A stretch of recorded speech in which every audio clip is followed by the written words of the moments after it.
YouTube, what going on, man? It's your boy Groovy tapping in with y'all boys, man, and welcome back to another vid, man. Salute to my OGs, man. Salute to my young boys that's watching the vid today. I got another banger for y'all, man. In today's video, I have a video that's titled, "The Time That Michael Jordan Punched Steve Kerr in the Face." I ain't gonna lie, bro. I done heard of this story multiple times, but I don't know the details, you know what I'm saying? And I'm very curious on what happened. Because what in the hell did little old Steve Kerr, like Steve Kerr don't even look like no intimidating guy. He look like a nice guy. Like what in the hell did he do to make Michael Jordan that mad to swing on him? Like what did he do? I don't know. And when I hear this story floating around, I'm like, damn, like, what happened? So in today's video, we're about to take a deep dive into that little situation and figure out what in the hell happened. I don't know if the details are 100% true in this video. Y'all let me know in the comments. Before we hop into this video, make sure y'all hit the like button, man. Show your boy Groovy some love, man. Comment down below any video ideas y'all want me to react to next. And last but not least, subscribe, man. The time Michael Jordan punched Steve Kerr. Now, as we all know, Michael Jordan is the greatest player of all time. He's done things that, well, we've never really seen before. And he's always said that the reason why he was so good was because he was so determined. He was so motivated. But the real reason why was because he was so competitive. We all know that. Michael Jordan was by far the most competitive person I think I've ever seen. And the amount of stories I've heard, and I'm pretty sure you have too, of Michael Jordan and his competitive nature is just insane. But the story that I'm about to tell you is one that doesn't really get talked about often. And personally, I think it's one of the best Michael Jordan stories, not because of what happened, but because of the end result and how it affected both players heading into future years as teammates. As you know, if you're subscribed to the channel, I like to share stories that people don't really talk about. So if you're new around here, be sure to subscribe and enjoy the video. Here's the time Michael Jordan punched Steve Kerr. Also, very quickly before I get started, is that there's going to be clips of Michael Jordan as a cartoon, and it's actually Michael Jordan telling the story of what happened just as a cartoon. So if you want to watch the whole thing, I'll leave a link in the description, but other than that, I hope you guys enjoy the video. Now, it's known by many that teammates fight, but most fights that happen between teammates normally stay behind closed doors and eventually get leaked after the players are retired or just traded away. People can't honestly expect myself and Shaq to be together for 20 years and not have an argument and not have a fight. That's just like fantasy land. That's not going to happen. Right. Arguments my rookie year, my second year, this year, and we're probably going to have many more arguments. Right. Did he connect on the punch you threw? No. No, I was swift on the duck. You know? Wait, hold up. I ain't never heard about that. Kobe and Shaq got into it too? Y'all let me know in the comments, man. But it obviously makes sense, bro. If you got two competitive people on the team, bro, 9 times out of 10, it's going to get to a point where they going to get into it. You know what I'm saying? They going to get into a little argument, a little disagreement, and, you know, something may happen. Maybe some words may be thrown out there. Maybe some swings may be. You know what I'm saying? But that's what happens when you have two competitive teammates. So it makes sense. But I ain't never heard about Kobe and Shaq, though. You ducked out of it? Did you throw one back? Yeah, well, we just kind of got into like a pushing and shoving match. Oh, push up, yeah. If you fight with Michael Jordan, out of all people, I don't think that you should take exception. Not because he wasn't like anyone else, well, technically he wasn't like anyone else, but because of how competitive he is. And Steve Kerr knew that. But Steve Kerr also didn't know what he was thinking. And I quote, "I don't know what the hell I was thinking," laughing as he recalls his scrap with the Chicago Bulls legend in 1995 at the Bulls training camp. It's Michael Jordan. It's the greatest player ever. But I was pretty competitive myself. And I think I kind of play with a chip on my shoulder. I had to, or I wouldn't have made it. Now, these words from Steve Kerr are true, but I don't know why. Maybe it's just me, but I can't imagine Steve Kerr in a fight. He just seems like a nice guy. Right, anyway, bro. That's besides the point. Because he obviously was in the fight, and so was Michael Jordan. In fact, I'll let Michael Jordan do most of the explaining because, well, he can obviously explain the story better than I can. Yeah, what the hell happened? Because he was obviously there. This is coming back after the disappointing playoff game. Everybody was saying it was Scottie Pippen's team. But I was trying to work my way back up to where in '93 it was Michael Jordan's team. So it all started in 1995 when Michael Jordan and Steve Kerr got matched up in a scrimmage. It was very intense. Michael Jordan heard all the critics after the Bulls' playoff loss to the Orlando Magic and intended to silence them. The postseason defeat to the Magic in the conference semifinals, his first series loss since 1990, and many believe that his best years were behind him. I mean, when you think about it now, he literally did just come out of retirement that year, but because Jordan is, well, Michael Jordan, at 32 years old, Jordan was wanting to prove to haters otherwise. So yeah, the offseason started, and this particular scrimmage came around. All Jordan could think about was the haters from the previous season, and he just wanted to prove them wrong. Instead, Phil Jackson, obviously the coach of the Chicago Bulls at that time, thought it would be a smart idea to spice things up a little bit. And this one day, I don't know, I was just in a very feisty mood. And Phil put Steve Kerr opposite of me. But he was giving Steve all the calls. And I'm getting like really ticked off. Anyway, Jordan was furious, and as a notorious trash talker, he and Kerr started talking trash on a couple of possessions, and then it just escalated from there. Now, we all know that Steve Kerr seems like the nice guy, and to be honest with you, the way that I visioned the event, I think Jordan probably said something a little bit too far, and that's how it all clicked. But I couldn't tell you for sure since I obviously wasn't there. Steve Kerr then says, "I took exception to something he said. So I was talking back, and I don't think Michael really appreciated that. And we got in the lane, and he gave me a forearm shiver to the chest, and I pushed him back. And next thing you know, our teammates were pulling him off me." One thing led to another.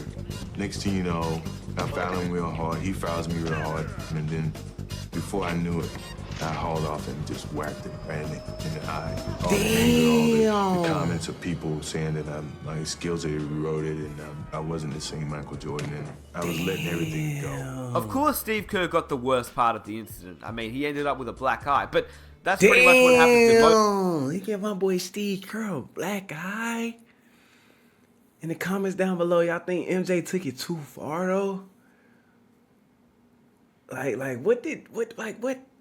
What made him want to swing on him like that? Like, I get the pushing and shoving, but I mean, MJ did say like earlier that day, as soon as he got to practice, he wasn't feeling it. Like his mood was already messed up. So, damn though, why he just swing on my boy Steve like that though? Damn, MJ. Those players when they challenged Michael Jordan. But the thing was, and this is the main reason I wanted to make this video, is that after the fight happened, Steve Kerr earned Michael's respect. But yeah, Steve Kerr, only 6'3" against Michael Jordan, you would assume that he would get the worst of it. And he did. He ended up with a black eye. Damn. He threw some punches before. It was all broken up too, so good on him. The next day in practice, I'm looking at Steve. Steve got the biggest black eye. Damn. When I saw him, I went right up to him. I said, "You know what? I'm totally sorry. I just lost my temper." He said it was partly my fault too. I knew not to push you. We two grown men and teammates stood there for almost 20 minutes apologizing to each other. From that point on, I've always respected him. Damn. He fought back. You know, he may have gotten the worst end of it, but I respect him. Now, the fact that I found really interesting and completely forgot about was the fact that Steve Kerr and Michael Jordan didn't really have much of a relationship at this point. They'd only played together for 2 months, so the fact that Steve Kerr actually retaliated to Michael meant that Steve Kerr most definitely made Jordan respect him from that night forward. Jordan explained after the incident that he apologized. And I called back to the Bulls practice facility, and they gave me Steve's phone number, and I got his answer machine. And I said, "Steve, I am so sorry. My anger got the best of me. I really am trying to get myself back to where I once was, and it was just something that shouldn't have never happened, and I truly apologize for it." Now, the thing that I love about this whole story is what actually came up after the fight. I mean, we all know that Steve Kerr, as a man who was one of the nicest guys in the NBA landscape, but the fact that he protected himself was the right thing to do. He says that he was embarrassed by how he was being treated, and he wasn't going to put up with it. He also said that it was a totally different relationship from that point on. There was also mutual respect, with Kerr feeling that Jordan trusted him on the court more in important situations, which we now know is obviously true. Just look at the time Jordan trusted Kerr to take the game winner in the 1997 NBA Finals. That's pretty crazy. Yeah, okay.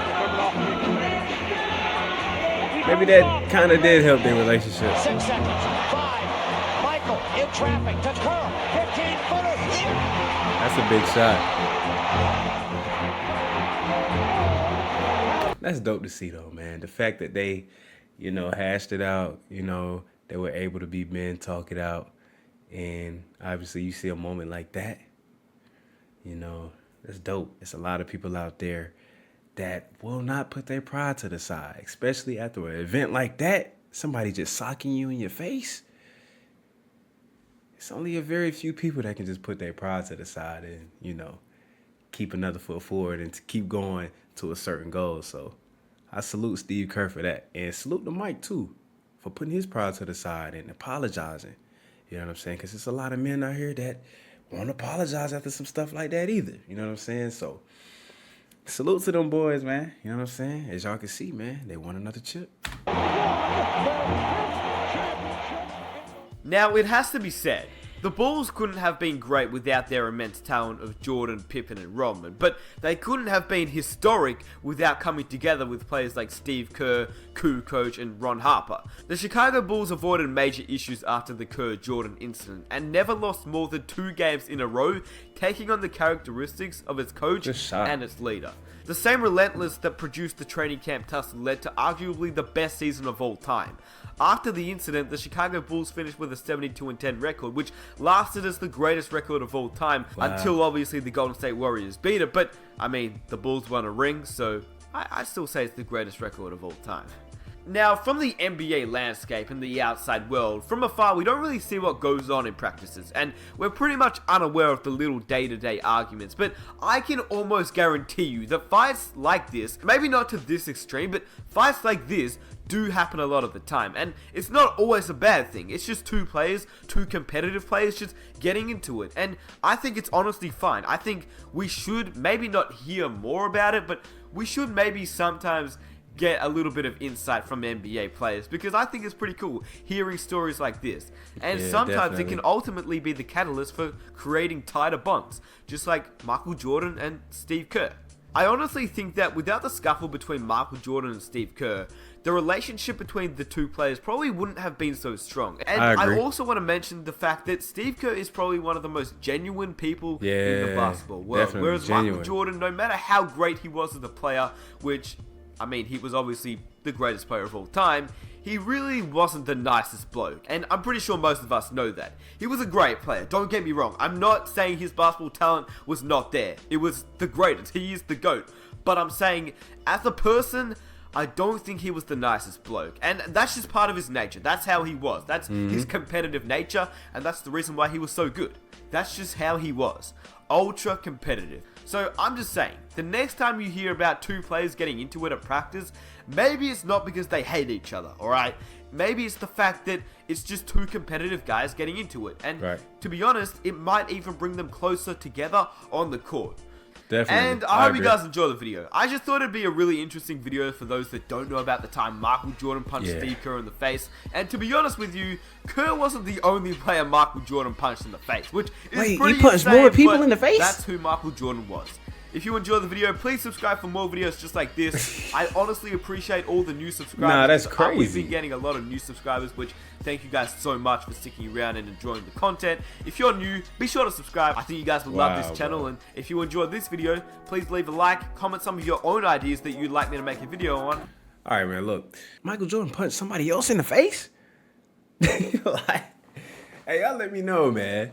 I need to hear about that story too. But look, man, that was a great video, man. I did not know about this situation. I've heard about it, but, I didn't, know into detail what happened. It seemed like some regular, practice type of stuff, man. 2 competitive people just going at it. And Michael just lost his cool, I guess that day he just wasn't feeling it. His mood wasn't the best. And Steve Kerr just got one to the face, you know what I'm saying? Luckily, Steve Kerr is a genuine type of guy. And he was man enough to accept his apology, and they was able to move forward and win a championship. I do agree that situation kind of, brought them closer together and kind of helped them out with Michael trusting him, with that shot that he took. But yeah, man, like, salute to them, man, for hashing it out, man. Because most situations like that, hint, Draymond, Jordan Poole situation, Like you can't come back from that. You know what I'm saying? And the team would have just broken up, and certain players would have got traded, and this, and that, and we all know. But yeah, man, salute to them boys, man, for just being grown men. Michael Jordan apologizing the next day, knowing he was wrong. And yeah, like I said, bro, Steve Kerr is a genuine guy, bro. Genuine guy, bro. You know what I'm saying? I guess he knew Michael didn't really have that, intentions to hit him in the face. He just lost his cool, and that just happened. But yeah, salute to them, man. If y'all enjoyed that video, man, hit that like button, man. Comment down below, man, any videos y'all want me to react to next. And last but not least, subscribe, man. Y'all know what's going on, man. I appreciate y'all for watching the vids, man. Y'all stay tuned. Groovy signing out, man. I'm gone.